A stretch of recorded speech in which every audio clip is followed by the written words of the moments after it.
Businessman in New Mexico. He started going door to door as a teenager as a handyman and grew that business to New Mexico's largest construction company with 1,000 employees, and became governor in the 90s, and his record it was pretty solid. He vetoed over 800 bills, more than all other governors combined, left the government after 2 terms with a surplus.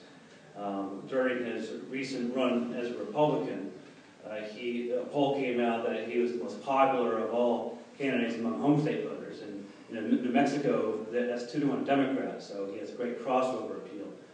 He also had the highest job creation record, and he takes credit for not creating any jobs. He says, "I control all the bureaucracies," and businessmen woke up in the morning knowing there was regime certainty. They knew there wasn't going to be any rule changes, so it was a good job climate. He was popular, and he left the government with a surplus when he left. His promises as a candidate are few and pretty strong. In fact, when he talked about proposing a balanced budget in his first year with a 43% cut when he was in the Fox debate in Florida, that broke the record on Google's trend meter. People hadn't heard that before. As Carl was saying, there's all kinds of promises to balance the budget over 10 years, but no one really promises to do it in 1 year. He would do that tackling the big 3, military, Medicare, and Medicaid. And if you see him in his online town halls, which he hosts every week, he'll explain it, and I encourage you to log on to the next one, Monday, at GaryJohnson2012.com at 8 o'clock.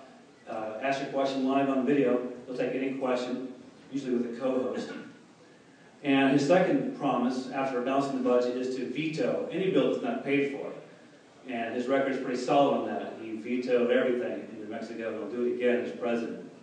His third and final promise is to abolish the income tax and to have taxes collected when you buy something. Sales tax. There's a fair tax program that puts it all together. As far as how he's doing right now, in one poll, public policy polling, PPP, for 2 straight months he's been at 7%, high single digits. That means all he needs is double that, essentially, 15% by the fall. And he'll get in the debates against Romney and Obama.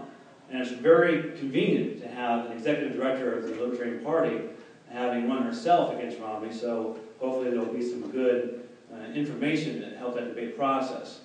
But Gary broke the record on the Google trend meter in the last time he was in a debate, so he's pretty good at debating. And so that's our big goal right now, to double that percentage to 15% and to win the nomination. And he wants us, who are state directors and regional directors, to work closely with the LP. And I'm proud to say, in my East region, from Virginia to Maine, all my state directors have worked very closely with the LP chairs. We want to be supportive in the ballot access, delegate selection, and make it a team effort, especially after the convention in May. So we're all in this together. Hopefully the Ron Paul crowd will come our way after he peters out against Romney, if that happens. And lastly, I just want to introduce to you, and you already know, our Virginia directors. Laura Delhomme and Juanita Billings, the co-directors, and they would love to have volunteers.